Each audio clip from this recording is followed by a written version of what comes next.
Sound like a monkey. Who that here? What's up, everybody? This is Off Brand Everything. I'm Alan Shiren in the studio with my boy Cheech. What up, what up? We got a very special guest for you today. Today in the building, we have Bruno Bastos of Bruno Bastos Jiu-Jitsu. He's the founder of and head coach of Lead Brazilian Jiu-Jitsu. He's a 5-time no-gi world champion and master 2017 or 2018 Master Worlds champion. 2013 Master 2013, I'm sorry. Anyways, we could sit there and ramble on. He's coached several world champions as well, and over the course of his career has probably collected hundreds, getting up there in thousands of medals and placements and trophies all over the world. Lead Brazilian Jiu-Jitsu is a top 10 team, Yes, competition team in the world, IBJJF. Anyway, like I said, I could go on all day. We're happy to have you in here, Bruno Bastos. Thank you guys for the opportunity. It's awesome to be here with you guys. Thank you so much, and we were excited to have you in here now. We thought it was especially a good time, too, because if you've ever been cruising down Midkiff lately, I'm sure you've noticed the giant facility with your name on the building, with yellow letters, Bastos on the sides, and I know New Year's is coming up. Lots of people have resolutions, the new year, new me. I think everybody's always trying to better and improve themselves at all times, or at least you should be, I guess. And so if you were talking to somebody who doesn't know anything about jiu-jitsu, like how would you kind of describe it to them, and what kind of benefits could they get out of it? Man, when talk about like benefits, I can go on and on, but like the biggest thing that I would say is how much that helps you mentally, Nowadays we have a lot of people struggle, like, mental health. We're in a like mental health week awareness, and Jiu-Jitsu is a great outlet to people to do that, and then like in all ages, because we have like from 3-4 years old kids, and then all the way to 60 years plus students, and like it's not only like adults that suffer, kids suffer as well, and then like bullying is something that's big as well happening, and like through Jiu-Jitsu, we have been able to help a lot of people to build their confidence, self-esteem, get a social life, besides of course the self-defense aspect, competition if people like to as well, because I think that's a big tool to personal development, right? And fitness, like, so pretty much like helps like in all areas of life. Yes, sir. And we were talking a little bit earlier. You said coming up soon will be like your 30th year of practicing jiu-jitsu. And I would say that's a life dedication. You've dedicated your life to that, all the way from Brazil all the way to here, where you're creating your headquarters right here in West Texas. So what's that? 20 years as a black belt as well. So 19 coming up 20. What's that like? I guess tell us a little bit about your life. Like, how did you get into jiu-jitsu? What was it like growing up? And then how has it helped you to get to where you are right now? When I was 8 years old, so back in 1988, I was watching the Olympic Games, and Brazil always had a good tradition in judo to get Olympic medals, but never had a gold medal. And then a guy named Aurelio Miguel, he won the gold medal, and I was able to watch that. So as an 8-year-old kid, like, he became my superhero, and I want to do that. So for almost 2 years, I was asking my mom to do judo, but didn't have any judo school around where we live. And where did you live? Like, where did you grow up? In Rio de Janeiro, Brazil. Yes, sir. So I'm from Rio de Janeiro, Brazil, and then like, but the neighborhood that was living, that I have lived all my life until I moved over here, didn't have any judo schools. And then I have two cousins, Fernanda and Andrea, that nowadays they are jiu-jitsu black belts as well.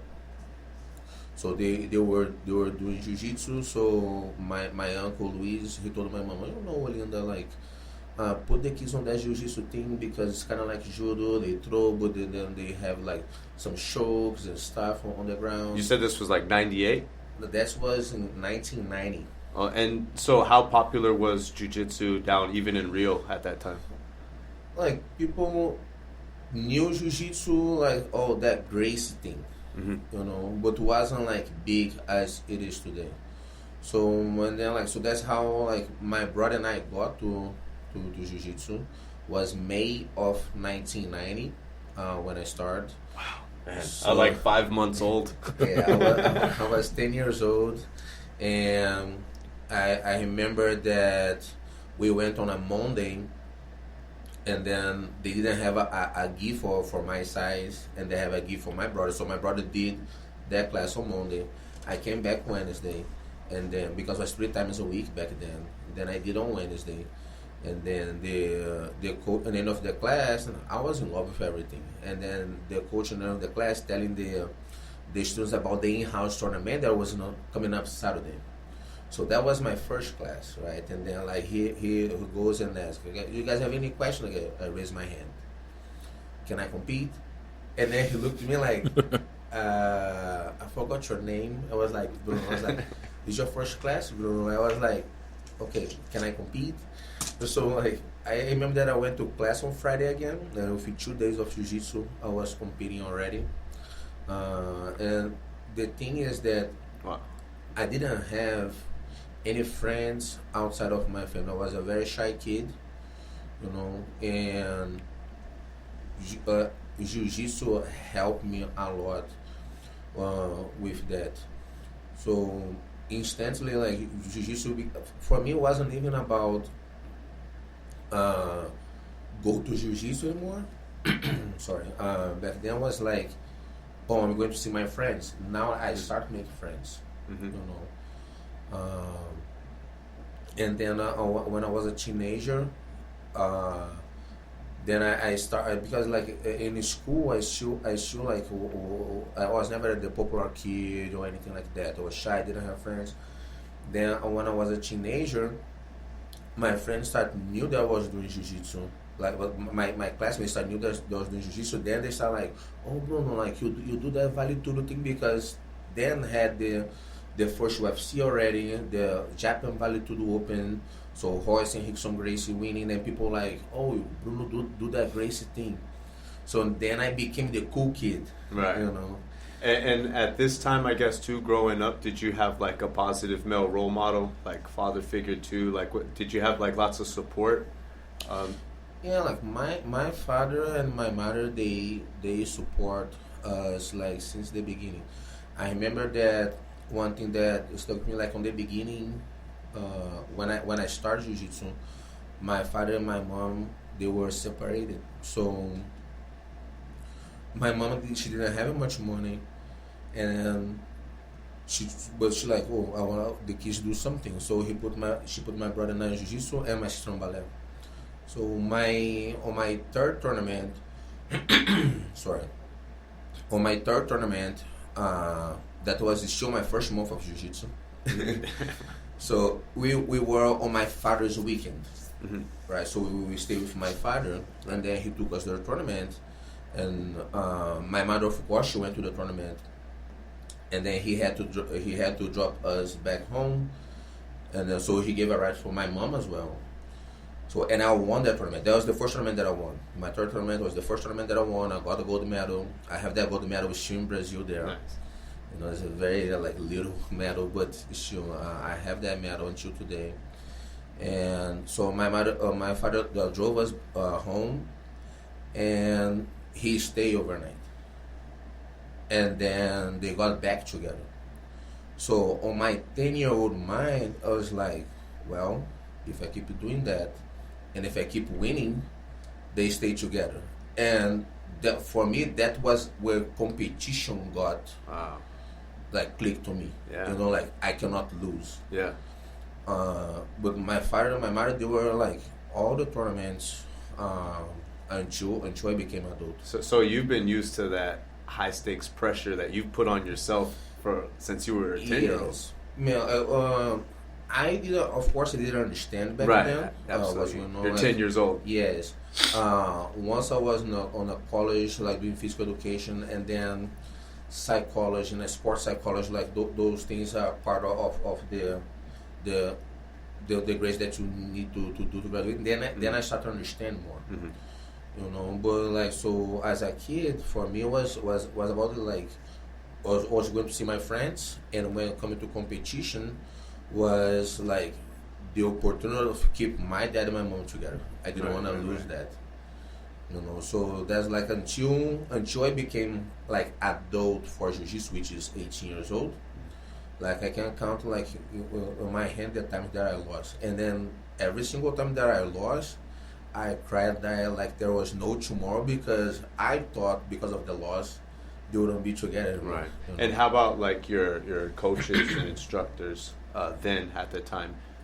My very first coach was José Neuri Gomes Jr., who today is part of Elite BJJ as well. So I'm very proud of that. He's a master. He's a red and white belt. Wow. And so he was my first coach, and I trained with him for almost 2 years. Then there was some disagreement with his sponsor and the coach, and then I was 11 years old. I didn't know what's going on, so my father and my mom just moved into another school. Mm-hmm. And I kept training with Ailson Brits, the name, but like I remember that my sponsor, I have a sponsor back then, Luis Herminio. He had a car dealership, so that's how he used to sponsor us. And he would pay that guy, Ailson Brits, to come teach us in Rio de Janeiro. But that guy didn't live in Rio de Janeiro. He lived in Teresópolis. It's a Rio de Janeiro state, but like he had to travel like 3 times a week to teach us, and the other 2 times send students to teach us. So after 1 year, it was like very tiring for him to do all that. He was starting his family as well. So then that's when he told us to train with Wendell, who I started training when I was 12 to 13 years old, and then I was orange belt, and I went with him all the way to the black belt. So all those 3 guys, of course, like with Wendell, I spent more time of my life. I was 12 to 13, and then we still like I have a relationship with all those 3 until today. I'm very proud of that. That's great. Yeah. But of course, like when we talk about like role model, like Wendell was the guy that I stayed more time together. When he moved from Rio de Janeiro, he went to campus, which is 4 hours from Rio de Janeiro, from Rio de Janeiro City. It's still Rio de Janeiro State. And I remember that I would go there on the weekend and stay on his house. So he really had took me like kind of like his son as well. Right. And that's why like even though nowadays I'm not part of Novo anymore, like since 2013, we still we never had like any bad like relationship. Always good relationship. And like I was telling before the show starts, like I will be completing 19 years as a black belt in January, and then the plan is for him to be here to award me the 5th degree on my black belt. That'll be special, man. That's significant. That's impressive too. Mm-hmm. I mean, to have to be around such strong people. I think growing up too, it's important to have role models like that. All my role models, my heroes. You'd mentioned earlier that a judo champion, or not champion, because he couldn't get that gold medal, right? No, or he finally did. Yeah, he finally did. First gold medal ever. Okay, first gold medal, and he was your hero, right? Yeah. And so I was thinking of a bunch of my heroes, and I don't have to go down the list very far. It's like Jesus, Tupac, and then Bruce Lee. So it's like it's a pretty short list of heroes growing up. Those were all my influences, but martial arts, have always been that influence. And one of I think the most valuable things is that instructor, having somebody that kind of support, having good people in your corner. strong people that are wise and disciplined, and that always have your best interests in mind. They kind of help you navigate through some of those pitfalls that young men make growing up, especially in those knucklehead years and stuff. So what did jiu-jitsu ever kind of like keep you out of trouble in a way? Did it like help keep you on the right path? I can't say that, because I was never the type of kid that would get in trouble. Right. My wife even jokes with me that I was the boring kid, because when we go to Brazil or my mom comes here, like always have stories of what my brother did, what my sister did, and what about Bruno? No, Bruno was a good kid. He was a quiet. Yes, but that's a good thing though, no? It's good, but like don't have like much stories. Like, yeah, like, but you got jiu-jitsu stories. Yes, no, that for sure. Like so, like when one thing that I can say like about my instructors is that like Neuri, he is the first one. He was the one that like made me have fun, like fall in love with jiu-jitsu. Right, because I was 10, 11 years old, and then like, so even though like I told you guys that for me it was like I had to win the tournaments, but he was like always like very playful on his classes, as something that I'll never forget. When I met Ailson was like the guy that like you don't just gonna win, you have to finish. No judges necessary. Yeah, so because he had very aggressive jiu-jitsu. Yeah. He was a Renzo Gracie student. Renzo Gracie was always an aggressive like fighter, competitor. So he had that as well. And that's when like I start like looking for that part of jiu-jitsu. And then with Wendell, it was like nobody. Wendell, it was more like, because I spent more time as well. It was so I would say, even though he never had like any college degree or didn't study like much, but it just was on him like the capacity of giving me such a confidence that nobody could take away from me what was mine already. So it's not like you're gonna conquer; it is yours already. You're just going there to get it. Right. So like the three heroes for me. I can list like many heroes here. But like those three, they gave me that, and like so all the phases of my life, they helped me a lot with their teachings for sure. No, that's great. So how eventually, like, did you know that you were dedicating your life to jiu-jitsu, that this is what you wanted to do? Did you, like, I know that in jiu-jitsu as well, when you spend enough time on the mats, everybody kind of picks up that they want to teach, they want to share information. Like, when did you know that you wanted to teach jiu-jitsu and you wanted to coach? And then when eventually did you make your way over here? So when I was a teenager, because I used to play football a lot, which here people call soccer. But like, so I used to play that a lot, and for whatever reason, even though I was a shy kid, like I said, and everything that I play, I was the captain. I always had the leadership role on the team. And Wendell, so because like we would play football before the jiu-jitsu class, and then Wendell was seeing that, and then he started put their teenagers to teach like the little ones. So like each teenager need to have a group of 4 kids that you would teach in class. So I was 13, 14, 15, teaching kids like inside his class. So each teenager had your little group, your little team, and then on the end of the year, we had a ranking who did better, which kids improved most. So like without knowing, I don't know, he was teaching us how to teach. So that was my first experience. So when he left to campus, I was 16. And then a friend of mine, Leonardo Santos, who nowadays fights in UFC. Oh yeah. On the lightweight division. Even though we had the same age, he was one rank above me. So he became like my my coach, not my master, but he was the one running the class, and like that made us even closer as far as a friendship. So when I was 17 to 18, then I had the opportunity to teach as well. So the guy that I said that was my sponsor, Luis Herminio, like because he paid from all my membership from my second month in Jiu-Jitsu all the way to I was 17 to 18, and then he opened a school for me to teach. Wow.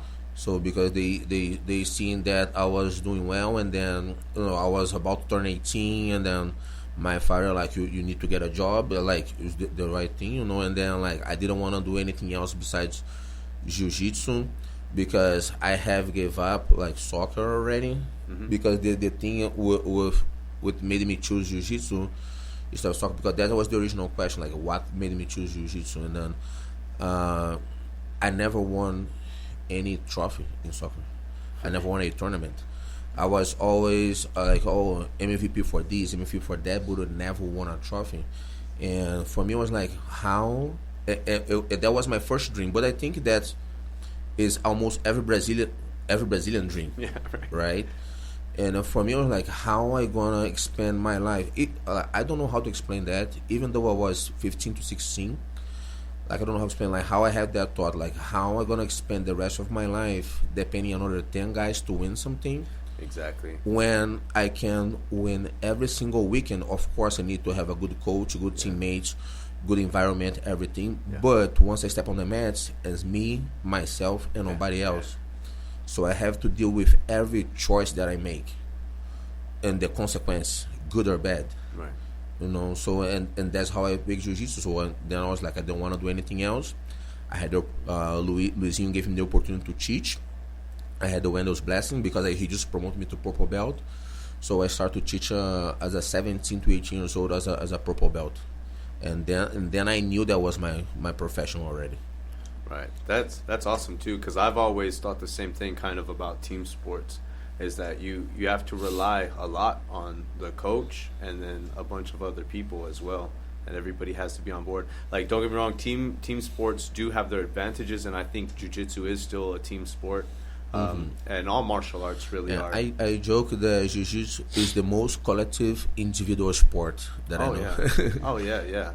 And it's and there's lots of sports like that promote individualism, like skateboarding, even. You know what I mean? That's a big one.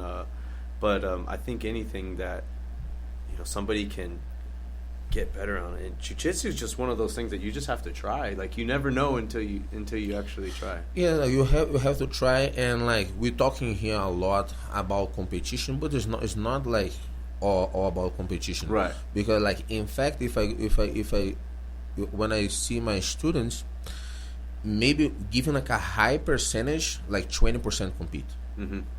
So I'm giving a high percentage. So Right. like, that means like at least 80% doesn't compete. Right. Because I think like jiu-jitsu maybe it's not to everyone, but everyone definitely should try. But competition is not to everyone, Right. You know. So I don't make like any student compete. I do encourage them compete, because as I said before, like, I believe it's a big tool to personal development. Can change adults' lives for sure. The way they're gonna approach things, for sure, gonna change for the kids, because the kids gonna learn from a young age the value of hard work, the value of discipline, Preparedness. of like achieving things. And even failure sometimes. Or loss. Exactly, because they're gonna experience all that. Like people always, you either win or learn. No, you win or you lose. And then lose is part of life, because you don't gonna learn only on losing, you're gonna learn on winning as well. So that's why I don't like much that quote, like, of you either win or learn. Like, I think you win and lose, and then how you're gonna deal in both situations. So that, for me, like, especially when the kids, my wife and I, like, we implement that, because we believe if from a young age that as long as you have discipline and consistency to try achieve the things that the goals that you have. So whatever, when they become adults, whatever they choose to do, can be a police officer, can be a firefighter, can be a nurse, can be a doctor, attorney, whatever it is, their standards of success gonna be high, and so they gonna be successful in whatever they choose, because they know from a young age how to deal with maybe like the pressure of trying to achieve something. Yes, sir. No, that's great too. I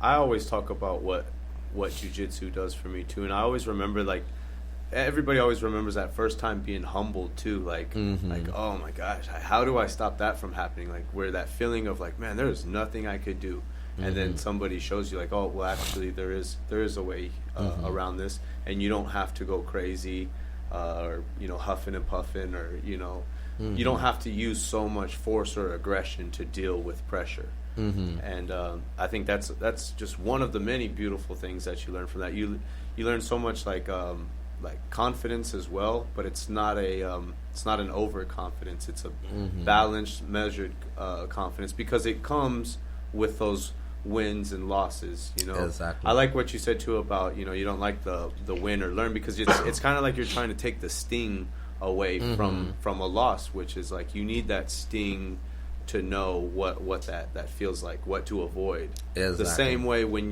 when your arm is in trouble or your shoulder is in trouble, like you need to know that that's something to avoid for sure. And then, but it is always great to kind of understand the competition mentality, because I think, myself included, sometimes like we'll feel like like you're trying to, maybe like I said, this is just a general broad over generalization, like, oh, you're trying to show that you're better than somebody on that day or whatever, when that's not necessarily the case. Like you said, there's so people only see maybe on social media just the podium pictures or somebody getting their hand raised, but they don't see the amount of like you said, the discipline, the sacrifice, the dedication, the consistency, all of that goes into just being there, much less competing, doing well. And you're right, it's a very small percentage of people that actually do it. We were talking to Maddie and Tristan in here. Shout out to Maddie and Tristan. We love y'all. Yes, my students, I love them. And I was talking to Maddie too. I was like, you realize too, like you're in such a you're a rare person. Like you're in a very tiny category of people that train to compete, that's female, and that competes at your level. You know what I mean? I was like, you're part of a very elite, small group. Yeah, and but everything in between is available to you. So all these opportunities, from just shedding a few pounds and feeling better about yourself, to at any age, really, to being competing on a world stage, and beyond. There really is no limits to what's available, what kind of doors and opportunities open. It's so much things, like, and I said I like to, like I said, the kids part, like why we like to encourage, but on the adults parts, let's say you join me today, you don't know jiu-jitsu, you're brand new white belt, and then you wanna learn jiu-jitsu for have understanding of self-defense. So after a few months, maybe I'm gonna come to you, hey Alan, like we have a tournament coming up that if you'd like to compete, I think it's a good opportunity, like, because a few months ago when you join, you're telling me that you doing like for self-defense. What best situation for you to see how you're doing against someone that's training jiu-jitsu as well at your level, like beginner, white belt, weight class, age group, everything. So what's the safest way for you to see, to test like what you're learning? One, like just speaking technically, right? And then the most importantly, how you're gonna react to be under pressure.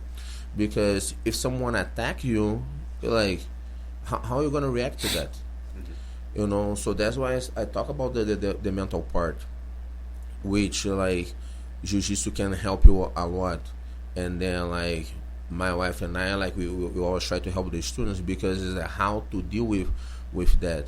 And then what I say, like, about, like, you have to deal with every choice that you make, because every choice is gonna have a consequence. When I talk about choices, like, well, that I'm gonna apply that technique. We're gonna how or we will have time to even think. We're just gonna have to react. You know, so that's the part where I try to encourage my students, because I think it's important you have to understand on how you're gonna react on a situation where, like, you're gonna have to use the jiu-jitsu that you're learning. You know, for somebody that's not taking no for an answer. You No. know, and you're not in an environment where, you know, like, you're not in the gym. You're not. Exactly. It's a little bit. It's It's the different. stakes are a little bit higher. You're Yes. putting a little bit more pressure on yourself. And if competition or being watched like that is something that you fear, you're also confronting a fear. exactly. You know, that inner fear. That's a opponent that, you know, needs to be beaten regularly. I feel Yes. like. Can you tell us a little bit about Lead also? Yes. So, like, I left my former team, Nova União, end of 2013, and when I left, then the name of I didn't want to join any other team, any other association. You know, I had affiliate schools under my name already, so we were just Bruno Bastos Association, right? But and, like, we were doing very well. But the thing that was bothering me, like, as a leader of the association, was, let's say, Alan, he has his school, like, you have your school, and you part of the Bruno Bastos Association. Then, like, your students going there, doing very well in competition, let's say, and then people would come to me, oh, Bruno, your student did awesome. I was like, my student? No, it's like Alan's student. But because the name was Bruno Bastos Association, everyone like refers to me as, like, the coach of anyone competing, you know. And I didn't want that, so I wanna something that everyone would feel a part of. Like, no, like, I'm not helping, like, Bruno Bastos. I'm helping, like, a team That has this standard. Exactly, because so if you have your business, but you're working for my name, like, I'll talk about, like, martial arts schools, right?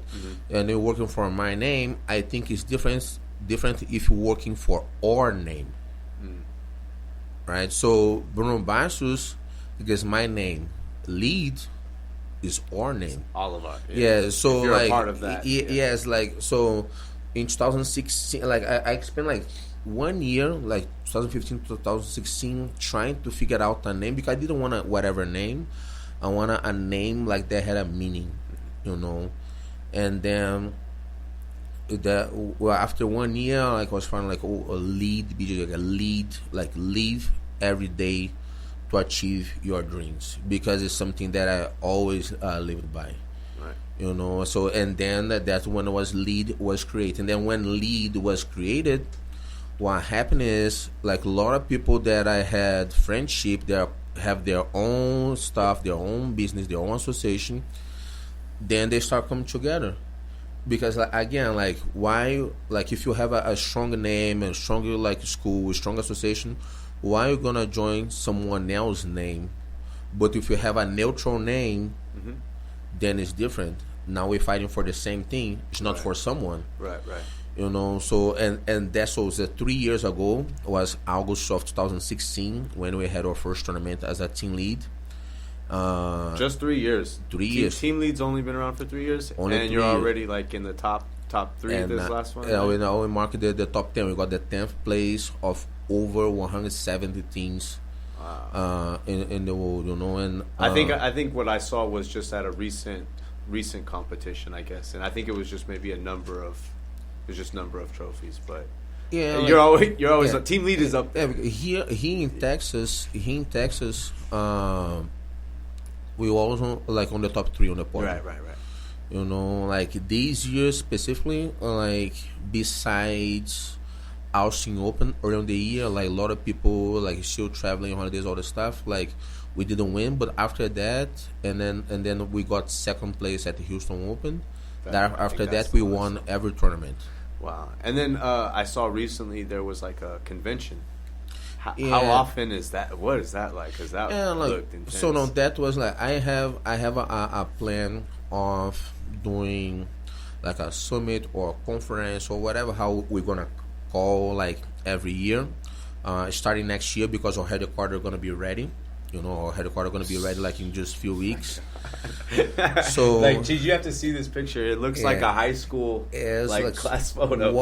Was 140 people. Yeah, you know, and then a lot of people couldn't go, and it was like a last minute thing.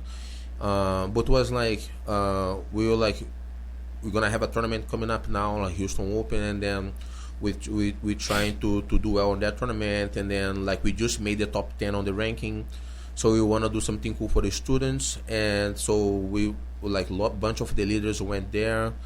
We made announcements of other like big names joined the team, and then what was very nice was all free for the students this time because we want to give back for them as well because it's like I said, I understand my position. For example, like I'm the founder of the team, so I understand my leadership position, but I'm not consider myself above anybody, and like that successful run that we've been having in tournaments is not possible without everyone's effort.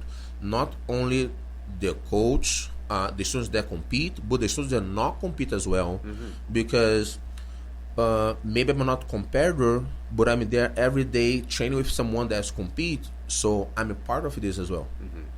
You know, so I'm a good practice dummy. You know, if you want to score some points on me, man, like everyone is part of. Right. You know, no. Everyone is part of. So that's the cool thing. That's the cool thing, like about that. I think that jiu-jitsu has the team environment, mm-hmm.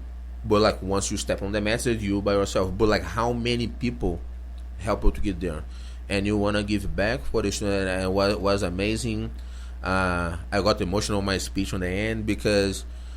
And like if I go back and see, like I had my visa refused to United States like 3 times before I even come here, you know. And then I finally came here, and I just want to come here tonight. I never thought about moving to United States, for example. I just want to come here because the bigger tournaments start happening over here. Mm-hmm. So I wanted the chance to compete on the bigger tournaments because I was an athlete, you know. And then with the travels, and then I start, of course, like meeting people, opportunities to come over here. So I moved I moved to Dallas October of 2009. Start networking. Yes. Now like the internet. And then like October of 2019 that we are now, like 10 years United States. You know, so that's why I got emotional because like the school, the headquarters about to open and everything. I think it was too much things going on. Yeah. You know, but it was great, man. It was great. I wish you were there. Like was like a great energy. We were on the mats for almost 4 hours. Techniques like from every single person, like a world class, and then like some rounds on the end, and then like a lot of girls, a lot of kids, a lot of guys from like all the way from like weight to ultra heavy, white to black belt. So it was a great like jiu-jitsu party, let's put it that way. I remember one time you were talking to us after a class in all right, let me finish up with this, and then we'll take a little quick break. Okay. I remember you were talking about like the small mind or the small town mentality mm-hmm. that some people get trapped into. They go like, you know, like why West Texas? Like they need to travel to join to some bigger city, to join mm-hmm. some bigger school, to you know do whatever their goals are in jiu-jitsu. And you were talking about, you know, taking advantage of, you know, of what's right in front of you, what's around mm-hmm. you, and you know, and that's kind of what we do here too in this podcast. You know, all these people are different guests. We've mm-hmm. had bands, artists, you know, and so I do feel bad for people that have a dull perspective of their surroundings, you know, because it mm-hmm. really is kind of what you make it. So mm-hmm. You know, how does that feel, you know, seeing it, all of your dreams, you know, achieving your dreams, coming true, and then in a place like like West Texas? Does it feel like that's meant to be? And then so when people ask you, like, why Midland? No, when people ask me why I chose Midland, I tell people that Midland chose me. Right, there you go. Know? The mean streets of Midland. I was invited to come on the end of 2011, so I moved here beginning of 2012, and so for me, like first it was like 1 year experience to see how it's going to be. After 1 year, work it, So and then what I love about Midland, like I told you guys, I grew up in Rio de Janeiro, so I moved out of Rio de Janeiro only when I was 29. And I was telling my students another day that because they were like, oh, coach, like you're driving all the time now, like to keep up the training for us, all this. I was like, guys, I feel like I'm just doing back what I was doing in Rio de Janeiro, because in Rio de Janeiro, like when I'm going to college and then going to teach and then going to train, in a good day, like a good day, I would spend 2 hours on the traffic. And a bad day could be up to 5 hours. And then here in Midland, is like, oh, I got caught on the traffic, red light. Mm-hmm. Like 20 minutes on a bad day. Like when I started, like my wife, she's from Bulgaria, and then she live in Sofia, capital of Bulgaria, which is like a big city as well. Like traffic is like hard as well. Like, and like here where we could. That's what we first fall in love, and then like kind of like lay back from the big cities that we live. And then we had the kids, and then we thought it was good, like a place to raise our kids. Oh, and definitely. Yeah, like we being happy with that. Starts to grow on you, right? Yeah, and then like so, like, but I talk about the small town mentality because a lot of people are like, like we're from Midland. Oh no, I go to Dallas. Oh, I go to LA. Oh my God, I have never been in New York. But that's on your mind, like.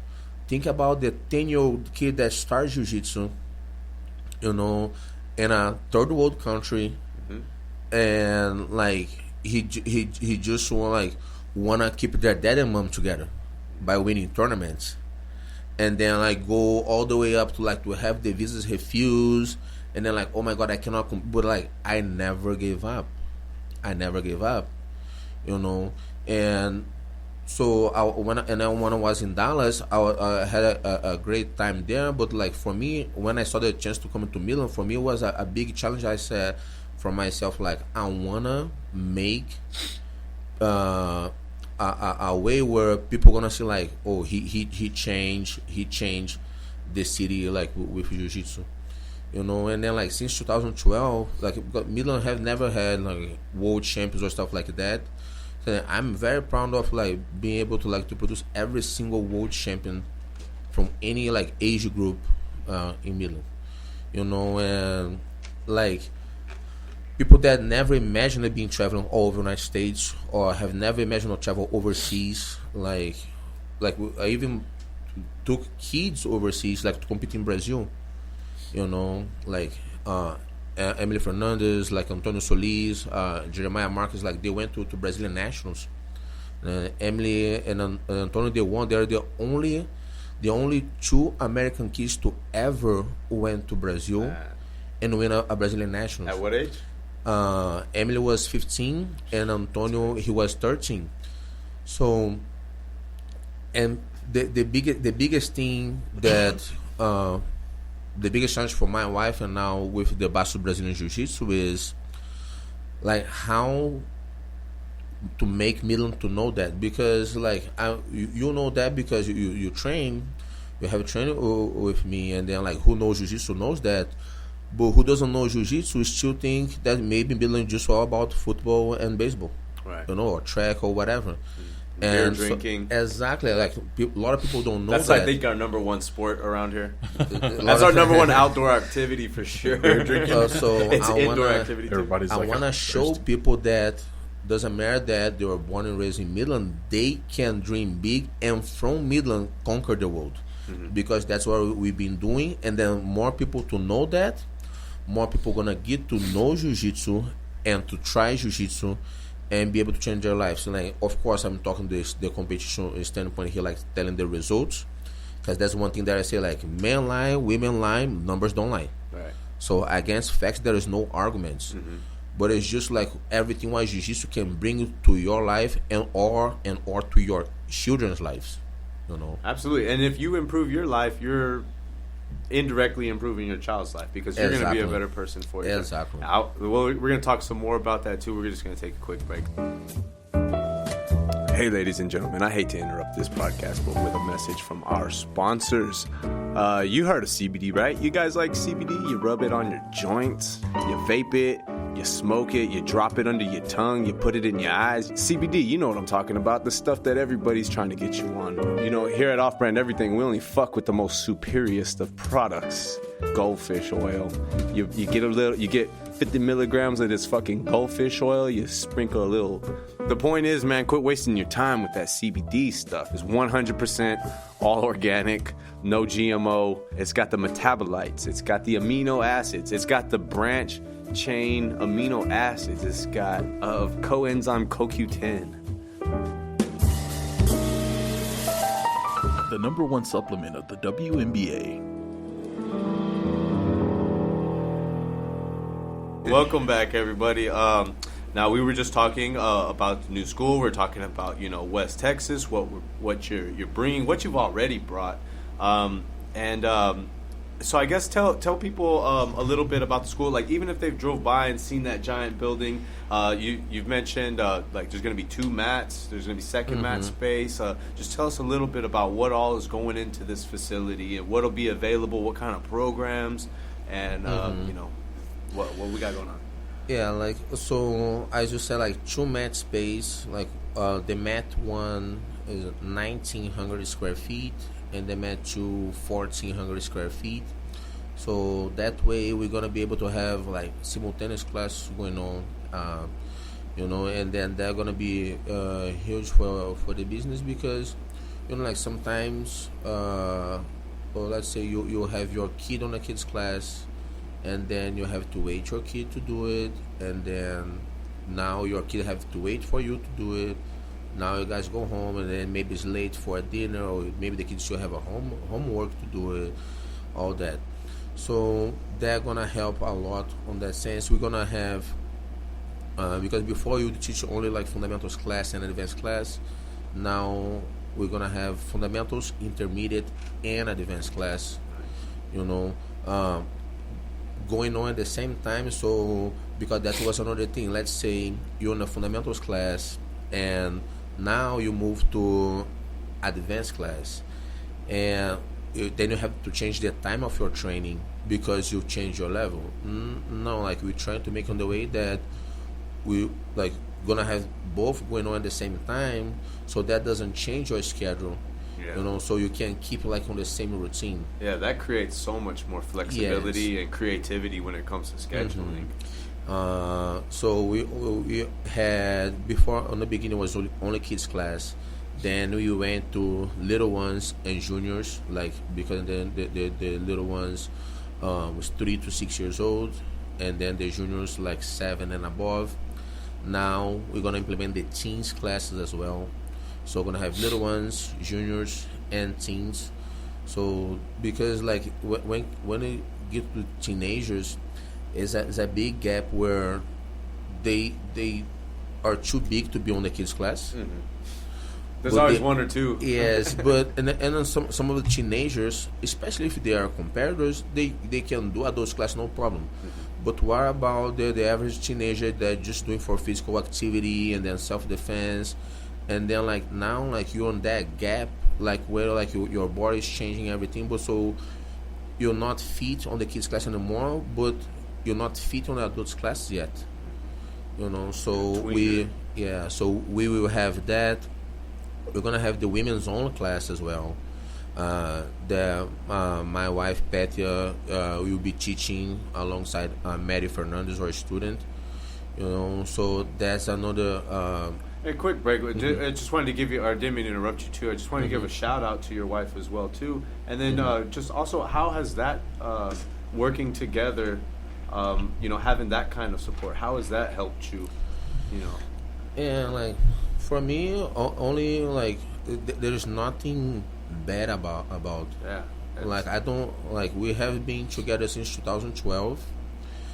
and I think it's very helpful that her life has been very similar as my life, as far as like growing up as a competitor, becoming a world class competitor, like world titles, all that, travel all over the world, because she does understand like that I still have to travel, even if it's not to competition, but like seminars, like growing the association, the team, everything. Because that has been her life as well. So she understands that it's good because she came from judo. So she's a judo and sambo world champion. Wow. You know. Well, we got these headphones here too, so she needs to tell her to come visit us next time too. She has to come before for the sure. school opens. She has a great story, man, great story. And then so it's helpful because and her degree is specialized in teaching. She's kids. great with the kids. Yeah, because in Bulgaria, like in Brazil, we call physical education. Like in Bulgaria, they call sports school. And then, like, when a sports school, like, you get to specialize in where you want to work. And then she specializes in being a judo coach for kids. So, and like, we it's awesome because we can share experience that we have to make, like, our program better. Not only like the kids, the adults, or like we always say, the women's, because like a lot of women, let's say, oh, you on the match, oh, they sweat too much, or it's too close, and then we talked about a lot of that with Maddie. Yes. You know, like what is it that kind of keeps women off of the mats? You know, and so we said kind of like what helps get women on the mats, and it's, you know, having kids programs, having female instructors. You know, that are good teachers and good with kids. You know what I mean? And yeah, it's so important to have that too. So that's why I'm saying, like, you know, trying to imagine all of this without her would be crazy, right? Without it would be less her, fulfilling for sure, right? Without her, I wouldn't even be where I'm at now. Right. That's good. know. That's good. No, I wouldn't even be, and like we have two kids, like João Lucas, 6 years old. Beautiful family, by the way. Maria Clara gonna be 4. Thank you very much. Maria Clara gonna be 4-year-old now, and they are already competing. Yeah, right? João Lucas already competed. Maria Clara had her first like in-house tournament where my brother is in Dallas. But for her, like she's gonna turn 4. Like everything is just a game for her, right? Right. João Lucas, he start to get competitive. I see it. Yeah, like so He's got what you got. Yeah, he likes the jiu-jitsu. He's in love with baseball as well, so he does both. Like today, he went to practice with one of our friends. Like, because I don't understand anything about baseball. When I go watch him play, it's like, go son, yay, that's it. Touchdown. Yeah, he went to try flag football last year. And then so I'm walking him to his first practice, right? And then I think people saw my size. Hey, Dad, you want to help? I was like, oh, I'm sorry, I'm from Brazil. I don't understand anything. You want to get out here and run some, show them some times? You know. That's funny because I recently heard somebody, I think it was like that Jocko Willink, I think he was explaining to somebody about like jiu-jitsu, the differences. He was like, how quickly do you think you could like tap me out or something like that? But he goes, imagine... he's like, I've never played basketball at all in my entire life, and you've played basketball for 20 years or so. You know the ins and out of the game. You've practiced it. You've run the drills. You've run all the routines. He's like, how long is it going to take for you to score a goal on me, who's never played basketball? Period. Never even seen a basketball. 5 seconds. Yeah, exactly. So he's like, it's the same kind of comparison. Like you have to know the game to. Yeah, but so like. So that's just funny though. Like football dads coming up to you, like talking about like so the Cowboys, huh? Oh my god!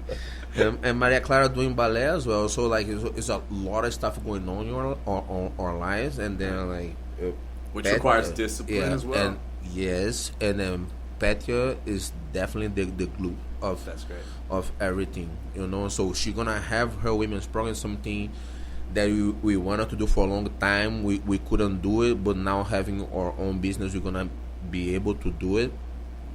She's very excited for that because we 100% believe that they're gonna bring like way more females to the training. regardless of what their goal gonna be, if it's a self-defense, if it's to lose weight, self-esteem, like a therapy for mental health, like whatever the case may be, we're gonna be able to help. And then we're gonna have Maddie with her, because I would say like we have our hands full, kids, stuff like that. So Maddie gonna be there like with her and sometimes leading the class.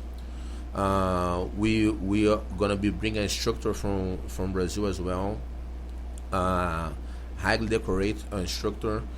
So like we really wanna like keep like raising the bar of Brazilian Jiu-Jitsu here in Midland and West Texas overall.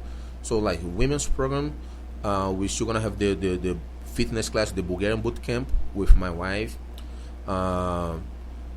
Fundamentals, intermediate, and advanced classes, competition class for the competitors as well.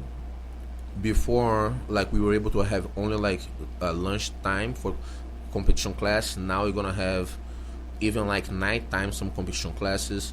We're gonna have no gi classes as well. So like Sunday to Sunday, the facility gonna be open. Poppin'. Yes, we are very excited. As I said, the biggest goal for us is get Midland to know that we have that. So we can. That there's a bunch of killers walking around amongst you. You don't even know.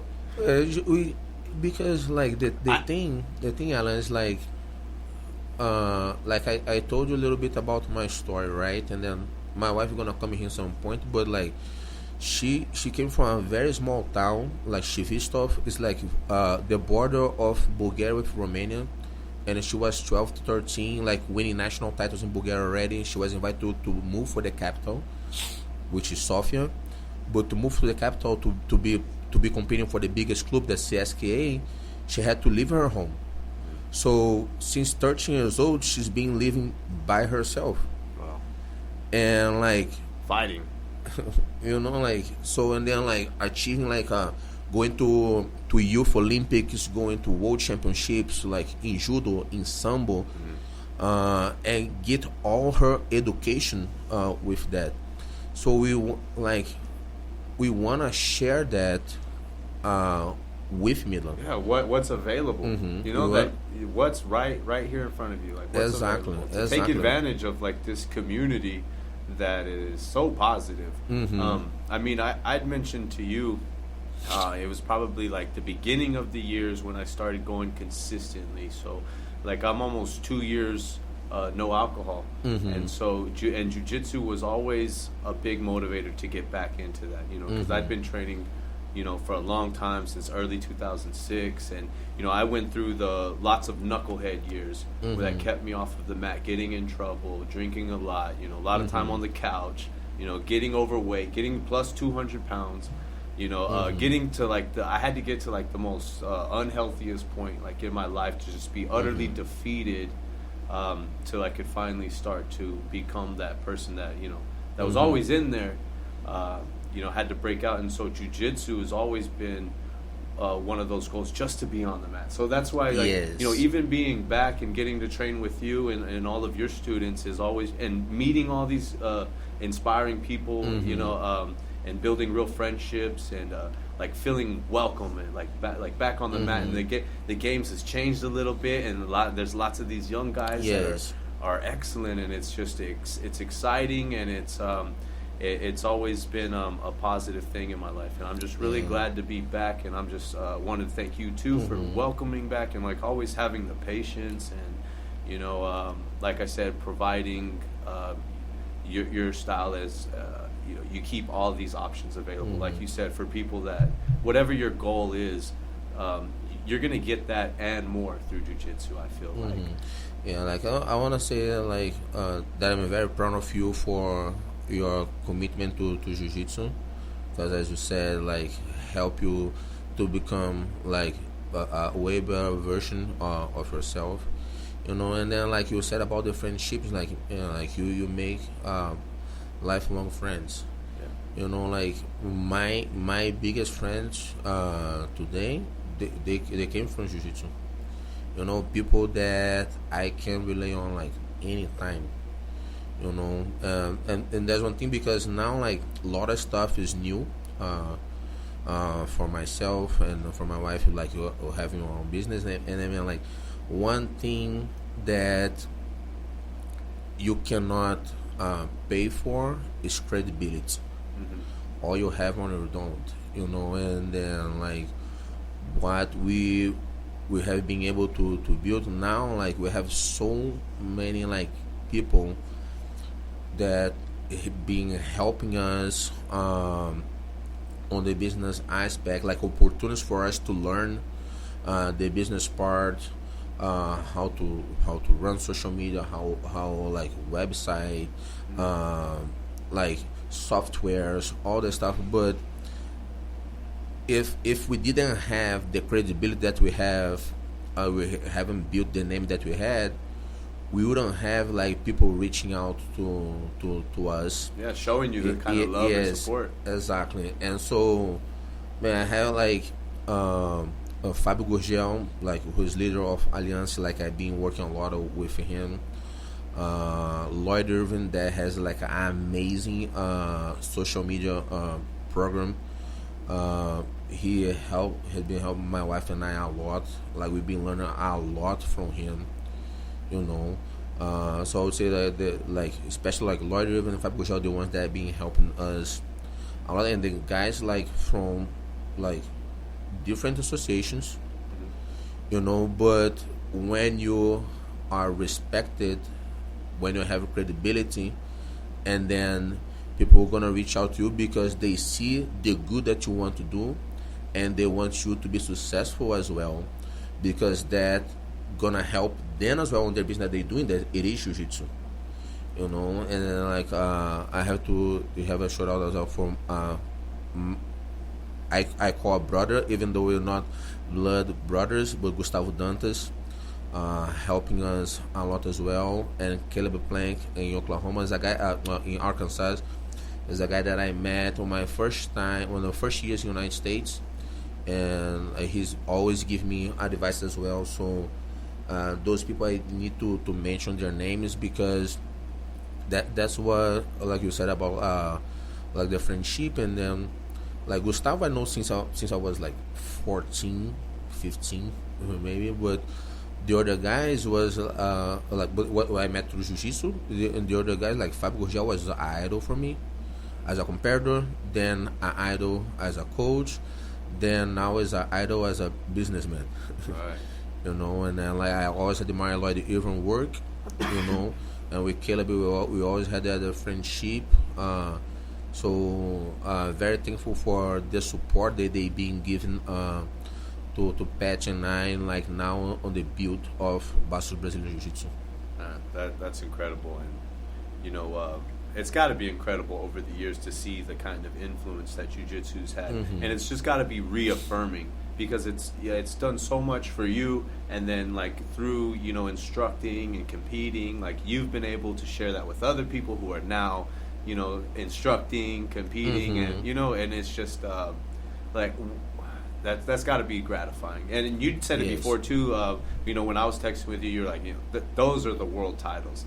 Those are what means the most to you. All the other credentials and stuff. Like, I think that's super important. That's super humble, and like that's kind of what you expect from martial artists, from that kind of instruction. Yeah, that's a big deal for me. Like when parents come to us to tell us how much their kids have changed for the better, and because of that, their families have changed for the better.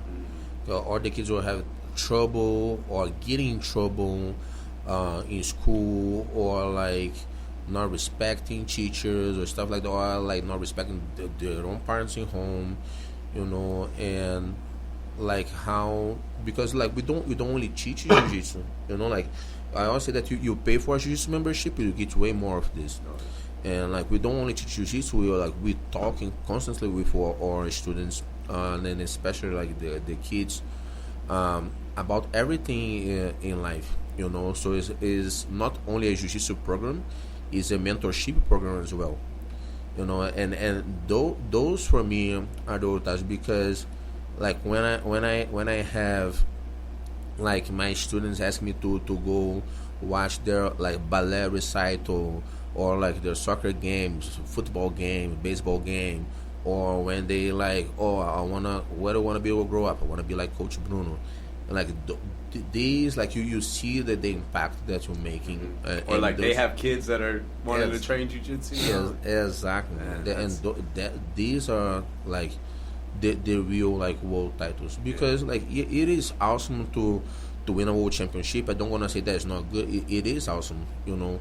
That's not the lasting impact that you know. It's like the thing of the world championship, like when it comes to like to competition, because I remember like one part of the interview saying about not be that you're better than someone on that day. Like for me, like competition is not about me or my students be better than anyone.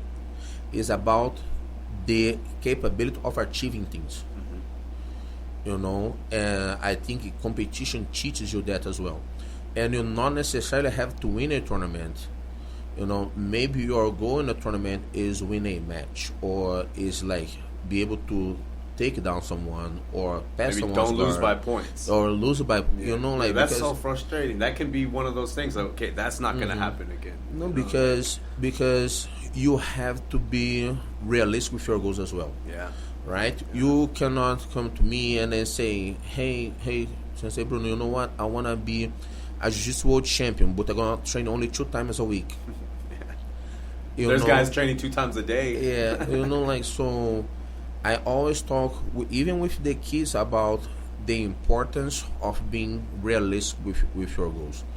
You know, like, and like when things like that change their lives and the family's life for the better, you know, like that's the whole title, because now we have like full families doing, like the dad, the mom, the kids, and then because that's something like you like how you gonna be on the football field, the whole family, or how you gonna be on the baseball field, the whole family, you know. But in jiu-jitsu, you can have the whole family on the mats.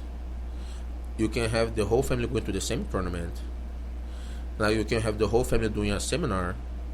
You can have the whole family traveling to other states, other cities, or overseas, like using the jiu-jitsu like that as excuse, like, but really it's a family trip. Yeah.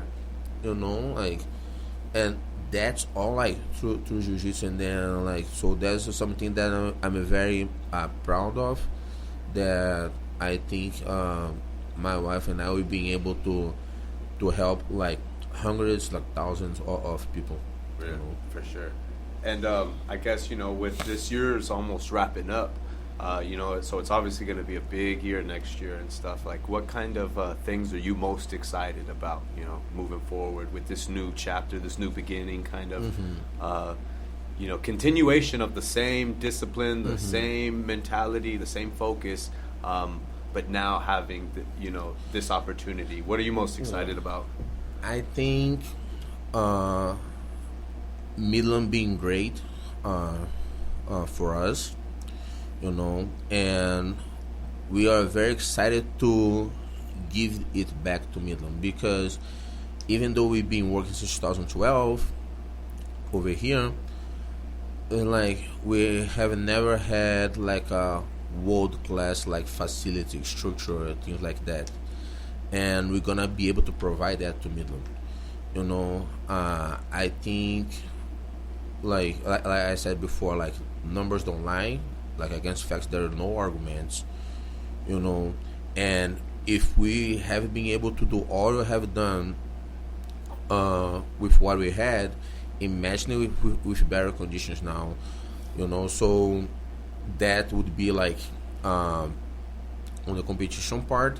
But the non-competition part, which is like more important, like how many lives we're gonna be able to impact with that new facility, you know. Like as I was always saying, like we wanna Midland to know about it. So that's why we've been working a lot off the mats towards that goal. Like we'll be meeting with a lot of people, like business people, because ultimately, who has money runs the town. You know, so if that type of people see that we have that, see what we do, see how much we have changed people lives with that, how much we can impact, how much better the town can be with that. So we're gonna be helping on the growth of the town. I'm not talking about numbers, but quality of life. Yeah, You that's know, important. and you like some of those people are gonna have kids, grandkids, and why don't you want like your kids or grandkids be part of something like that? You know, or why don't you want yourself be part of something that like once you start learning jiu-jitsu and understand, you're gonna see that's bigger than yourself. You know, so that's our biggest goal with that new facility. Like we cannot wait to be open. Like in a few weeks, gonna be open, and like starting 2020, like we gonna keep bringing world class people over here to share their jiu as well, because I think that's very important. The students have like one thing that we provide always. The students have access to the highest level of jiu-jitsu, not only from us, but from all over the world as well. Like different views of techniques or mindset, how those people are successful. Because I like one quote that I put in a lot of my posts is that when you're a winner, winning spreads. You know, it's an Eric Thomas quote. Yeah. And we want to have successful students, help your students to be successful. And I'm not talking about jiu-jitsu. Life. Like, I'm talking about life.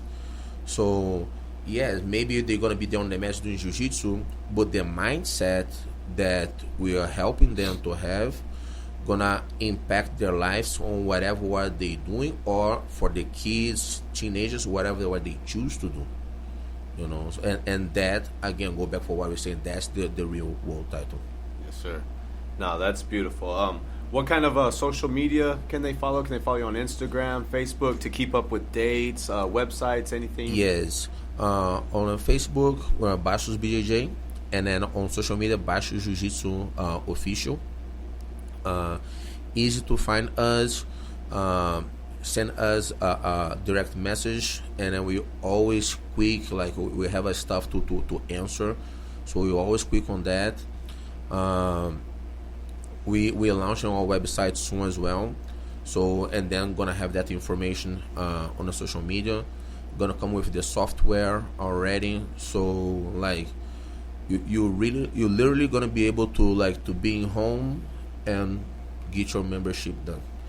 You know, so we like again, as I said, we're trying to raise the level, and then like once you go there on the facility, you're gonna see the two mat areas, like showers, male, female, changing room, like family room. Oh, that's beautiful. Because that's another excuse that I would always have too, like getting off of work late. It's like I got a clean gi, but it's like I don't feel comfortable unless, you know what I mean. I'm Oh like, man, dude! Every time I get off work, dude, I smell like straight butt. So yeah, I don't want to roll And with I'm you. like, I'm not trying to You rough guys So don't have to worry. No So excuses. my always thing when I did jiu-jitsu was I'd get off of work, I'd take a shower. I go to jiu-jitsu, I come home, and I take another shower. So I had 2 sets of dirty clothes. I had to do double laundry all the time. And we're gonna have laundry there for the gis, like showers, like we said. We're gonna have a waiting room, so and people are gonna be able to watch the training through to the monitors. Like we're gonna have a TVs for mat 1 and mat 2. Wow. You know, like we're gonna have like a fitness area as well. They're gonna be part of the bootcamp program, and for our competitors use on the strength and conditioning program as well. So as I said, we trying to give back to Midland all the good that Midland has provide for us. You know, so that's what Bastos Brazilian Jiu-Jitsu is aiming for. Cannot wait, man. Cannot wait. again, we're gonna. I wanna give a shout out for our assistant coach that we have already on our coach staff. They're gonna be Mary Fernandez, teaching the women's program alongside my wife Petia Bastos, and then Emily Fernandez and Xavier Tego. They're gonna be assistant coach on the kids program with my wife Petia and I. All great people, like great kids, like. Xavier and Emily is still on teenage years. Mary are just turned 21, and I'm very excited to having them working with us. And then, like Peter what I said, with us, not for us. Right. Like with us, because they're gonna be their academy as well. And as I said, we're gonna be bringing another instructor from Brazil. We already like on the process. Of course, not saying names because until it's here, we don't say, right? But accomplished competitor, accomplished coach, doing like huge things, especially for the youth in Brazil, because I have a social project there. Oh, really? So, like, we're going to bring someone with a big experience, because again, like the school gonna be big, and then for that you're gonna have to have a full coaching staff, and that is just the beginning, Adam, because I really believe that by end of next year we're gonna have to add more or to our coaching staff. Oh yeah, you'll probably be the mayor of Midland by next year, man. These guys, I don't want that part. I'll put a Bastos sign out in people's front yards. Hey man, I'd rather vote for you than some of the other people You got running. my vote. I appreciate that attitude, and it's great that you're showing Midland so much love. Because I mean, if you're a kid growing up here and you didn't have shit to do, like you didn't have jiu-jitsu or anything like that, it's easy to hate this place and to be miserable here and to get trapped in that negative mentality. I have a lot of students that they start with me like on teenager age, or like kid becoming teenager, like, oh no, because like all they want to do is get out of here. Yes, and now like changing plans. Or how can I be in Midland? How, like, what am I gonna do? Like, how can I take advantage of what's available? Exactly. The mold that there's nothing to do in Midland is slowly starting to break. For me, that's a bigger accomplishment. Yeah. That's real change. That's real impact. Exactly. Right? Exactly. That's putting it all into sometimes like families that they could move and then refuse like job offers to stay in Midland because of us. Right. Man, that like. Oh, I know people that have quit their jobs to train. They're like, no, I can't train. I'm like, okay, I get it. No, don't quit your job, because I'll without your job you cannot pay the membership. I'll quit my job. I'll choke my boss out. No, you for won't. my 2 weeks. You won't. I'll be like, Bruno sent me. Oh my god! Oh my god! Hey, what? Somebody. She's gonna look. Come on, Alan. What? Somebody called me. My boss is a female. I love my boss. I love my job too. Somebody called me a blanket the other day, and then he told his friend, he goes, hey man, this guy's a blanket. He goes, come on, blanket. And I was like, man, that's a cool nickname. What's blanket in Portuguese? Cobertor. Oh, that's too hard. I can't have that one. No, it's not like Cobertor. Cobertor. If you that's not a very intimidating nickname. No, it is Roger Gracie. When you understand it, right? Roger Gracie, when he was like competing in jiu-jitsu, winning, people would say, oh, lá vem o cobertor, like, because the blanket was on the way, like, because once he mount on you, he finished, as he did, including myself. That's right. I've seen some pictures, man. Yeah. You've had your arm like in Jacare's, like, I was like, oh. And I'm very blessed to have been able to compete against different generations, against some of the greatest of all time. Without name dropping, you've shared the mat with some very accomplished athletes. Very blessed for this, and proud of, like, on those matches have some victories as well. Yeah. So winnings and losses, and because those are things that is forever on my memories. Because ultimately that's what they'll take with us, like the medal, like the title. the memories, Yeah. you know, A because lifetime. nobody gonna be ever be able to take that away from me. Right, absolutely. Well, Professor, I appreciate thank you you very stopping much by, for the talking to us, opportunity. everything that you're doing. You know, I'm so excited for the new school. Look forward to being on the mat with you, and just thank you for everything, like you said, for this community, and you know, for the youth around here, and for jiu-jitsu.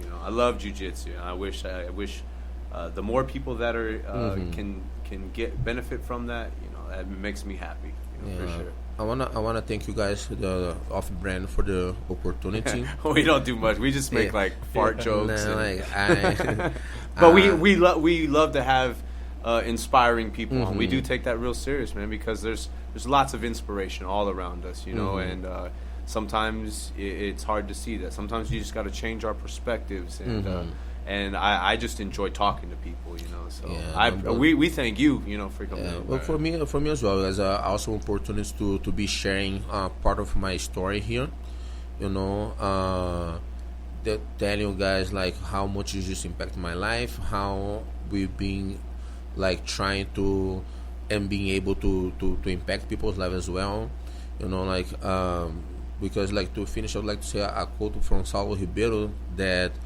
I love and I use a lot, that is not what you get from Jiu-Jitsu, it's what you give to Jiu-Jitsu. And that's why I'm saying that for us it's about to giving to Midland right now. So thank you very much. That's beautiful. Thank you. Professor Bruno Bastos, everybody. Living every day to achieve your dreams. Oh. Thank you.